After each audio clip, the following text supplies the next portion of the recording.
അസ്സലാമു അലൈക്കും വറഹ്മത്തുള്ളാഹി വബറകാതുഹു. ഹദീസ് പഠനം. മയമുള്ളവനിലെ നന്മയുള്ളൂ. ബിസ്മില്ലാഹിർ റഹ്മാനിർ റഹീം. അൽഹംദുലില്ലാഹി റബ്ബിൽ ആലമീൻ. വസ്സലാത്തു വസ്സലാമു അലാ റസൂലിഹിൽ അമീൻ വഅലാ ആലിഹി വസഹ്ബിഹി അജ്മഈൻ. ഖാല റസൂലുള്ളാഹി സ്വല്ലല്ലാഹു അലൈഹി വസല്ലം മൻ ഉതിയ ഹല്ലുഹു മിനർ റിഫ്ഖി ഫഖദ് ഉതിയ ഹല്ലുഹു മിനൽ ഖൈരി വമൻ ഹുരിമ ഹല്ലുഹു മിനർ റിഫ്ഖി ഫഖദ് ഹുരിമ ഹല്ലുഹു മിനൽ ഖൈർ.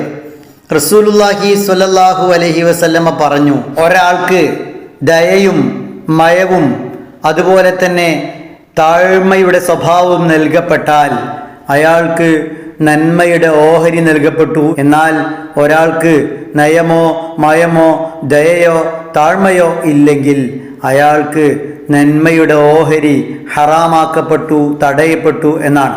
മഹാനായ റസൂലുള്ളാഹി സ്വല്ലല്ലാഹു അലൈഹി വസല്ലമ പറഞ്ഞ ദയയുമായി മയമുള്ള സ്വഭാവവുമായി ആളുകളോട് വളരെ സോഫ്റ്റായി പെരുമാറുന്നതുമായി വിട്ടുവീഴ്ചയോടെ ഇടപെടുന്നതുമായി ബന്ധപ്പെട്ട ഈ ഹദീസ് ഇമാം തിർമുദി റഹിമഹുല്ല റിപ്പോർട്ട് ചെയ്തതും ഷെയ്ഖ് നാസറുദ്ദീൻ അൽബാനി റഹിമഹുല്ല സ്വഹീഹ് എന്ന് രേഖപ്പെടുത്തിയതുമാണ്. ഒരാളിൽ നന്മയുണ്ടാകണമെങ്കിൽ അയാൾ സോഫ്റ്റായ സ്വഭാവത്തിൻ്റെ ഉടമയാകണം, നല്ല മയമുള്ളവനാകണം. അങ്ങോട്ട് ജനങ്ങളോട് അവരിങ്ങോട്ട് എങ്ങനെ പെരുമാറുന്നു എന്ന് നോക്കാതെ പെരുമാറാൻ കഴിയണം. ഇങ്ങോട്ട് കാഠിന്യത്തോടെ ക്രൂരതയോടെ ഒരു നയവും മയവും ദയയുമില്ലാതെ ആളുകൾ പെരുമാറിയാലും ഞാനെപ്പോഴും ഞാനാകണം. അവരുടെ ഖബറിലേക്ക് അവരെ പോകൂ, എൻ്റെ ഖബറിലേക്ക് ഞാനാണ് പോകേണ്ടത് എന്ന ബോധത്തോടു കൂടി അവിവേകത്തോടെ പെരുമാറുന്നവരോട് തിരിച്ച് അവിവേകത്തോടെ പെരുമാറാതെ വളരെ നയത്തോടെ വളരെ മയത്തോടെ വളരെ സോഫ്റ്റായി പെരുമാറാൻ സാധ്യമാകണം. താഴ്ന്നിടത്തെ വെള്ളമുണ്ടാകൂ എന്ന് പറഞ്ഞതുപോലെ വിനയമുള്ള സ്വഭാവമുള്ളിടത്തെ എല്ലാ നന്മയും ഉണ്ടാവുകയുള്ളൂ. വിനയവും വിട്ടുവീഴ്ചയും ദയയും നയവും മയവുമെല്ലാം സ്വഭാവത്തിലുണ്ടെങ്കിൽ അള്ളാഹു അവർക്ക് ഖൈറ് നൽകി, നന്മ നൽകി എന്നാണ് അർത്ഥം. പടച്ചവൻ നന്മ നൽകിയവരുടെ കൂട്ടത്തിൽ നമ്മൾ ഉൾപ്പെടണമെങ്കിൽ തീർച്ചയായിട്ടും നമ്മുടെ സ്വഭാവത്തിൽ ഇത്തരം താഴ്മയും വിനയവും നയവും വിട്ടുവീഴ്ചയുമെല്ലാം ആവശ്യമാണ്. അതില്ലാതെ ഞാനെപ്പോഴും ഇങ്ങനെയാണ്, താഴ്ന്നു കൊടുത്താൽ വിട്ടുവീഴ്ച ചെയ്താൽ ഞാനെന്തോ കുറഞ്ഞവനായി പോകും, മോശക്കാരനായി പോകും, പ്രതികരിക്കാൻ കഴിവില്ലാത്തവനായി പോകും, ദുർബലനായ ആളുകൾ മനസ്സിലാക്കും എന്നെല്ലാം പിശാച് തോന്നിപ്പിച്ച് അതിൻ്റെ അടിസ്ഥാനത്തിൽ ഒരു നിലക്കും വിട്ടുവീഴ്ച ചെയ്യാതെ നയവും മയവും ഇല്ലാതെ ആളുകളോട് പ്രതികരിക്കുകയും പെരുമാറുകയും ചെയ്താൽ അത്തരം പെരുമാറുന്ന വ്യക്തിക്ക് ഖൈറ് അഥവാ നന്മ നഷ്ടപ്പെട്ടിരിക്കുന്നു, നന്മ തടയപ്പെട്ടിരിക്കുന്നു എന്നാണ് റസൂലുള്ളാഹി സ്വല്ലല്ലാഹു അലൈഹി വസല്ലം ഇവിടെ പഠിപ്പിക്കുന്നത്. ഞാൻ എങ്ങനെ എന്ന് തീരുമാനിക്കേണ്ടത് ഞാൻ മാത്രമാണ്.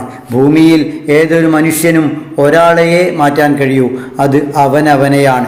സ്വന്തത്തിൽ റിഫ്ഖുണ്ടാക്കാൻ, സ്വന്തത്തിൽ ദയയുണ്ടാക്കാൻ, നയമുള്ളവനാകാൻ, മയമുള്ളവനാകാൻ, വിട്ടുവീഴ്ചയുള്ളവനാകാൻ, വിനയമുള്ളവനാകാൻ, താഴ്മ കാണിക്കുന്നവനാകാൻ ഒരാൾ തീരുമാനിച്ചാൽ അയാളെ തടയാൻ ഭൂമിയിൽ ആർക്കും കഴിയില്ല. കാരണം അയാളെ മാറ്റിയെടുക്കാൻ സാധ്യമാകും എന്നതാണ്.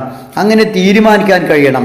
അതിന് തടയിടുന്നത് പിശാചാണെങ്കിൽ നീ ഇപ്പോൾ പ്രതികരിക്കണം, നീ വിട്ടുവീഴ്ച ചെയ്യരുത്, നീ ശക്തമായി തിരിച്ചു പറയണം, തിരിച്ചു ചെയ്യണം എന്നൊക്കെ തോന്നിപ്പിക്കുന്നത് പിശാചാണെങ്കിൽ ആ പിശാച് നമ്മുടെ എല്ലാ നന്മയെയും തടയാൻ കച്ചകെട്ടി ഇറങ്ങിയവനാണ്, നമ്മെ നരകത്തിലേക്ക് എത്തിക്കാൻ ശപഥം ചെയ്തവനാണ്. അതിനാൽ അള്ളാഹു നന്മ നൽകണമെങ്കിൽ റിഫ്ഖ്, ദയയും വിനയവും വിട്ടുവീഴ്ചയും മയവും നയവുമൊക്കെ വേണമെന്നതിനാൽ നമ്മുടെ ജീവിതത്തിൽ അത് ശീലമാക്കാൻ നമുക്ക് സാധ്യമാകണം.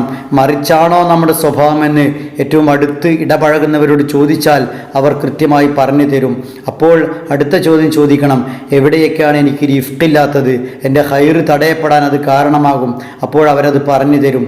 ആ പറഞ്ഞു തരുമ്പോൾ അതനുസരിച്ച് ജീവിതത്തിൽ തിരുത്തലുകൾ വരുത്തി നല്ല ഒരു വിശ്വാസിയായി, വളരെ മയത്തോടുകൂടി ആളുകളോട് ഇടപെടുന്ന വിശ്വാസിയായി, വിനയമുള്ള വിശ്വാസിയായി, വിട്ടുവീഴ്ചയുള്ള വിശ്വാസിയായി, അതുവഴി ജനങ്ങൾ ഇഷ്ടപ്പെടുന്ന അള്ളാഹും ഇഷ്ടപ്പെടുന്ന വിശ്വാസിയായി നമുക്ക് മാറാൻ കഴിയണം.